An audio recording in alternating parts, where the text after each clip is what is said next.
আমরা এখন যাচ্ছি প্রায় দীঘা গেটের কাছাকাছি, প্রায় প্রায় চলে এসেছি, একদম পাশাপাশি দীঘার গেট, আমাদের দীঘার জগন্নাথ মন্দিরের গেট। তো রাত্রে গাড়ি চালানোর ভিউটা দেখো শুধু, দীঘায় 1 জানুয়ারিতে যে লাইটের আকর্ষণীয় যে জিনিসগুলো 1 জানুয়ারি না আসলে দেখতে হবে না। তো দেখো কেমন লাইটে রেখে হচ্ছে,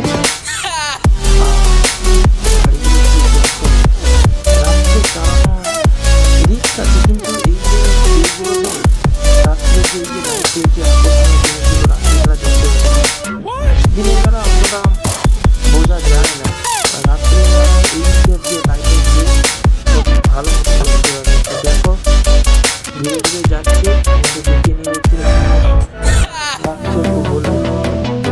আর যারা যারা 1 জানুয়ারি দীঘা এসেছিল কমেন্ট করে বলো কেমন তোমরা এনজয় করছো, আর সবাইকে বলবো রাত্রে যদি কেউ ড্রাইভ করো তো সবাই একটু সাবধানে বিশেষ করে নয়, এগুলো যেগুলো ফাঁকা জায়গা আছে এই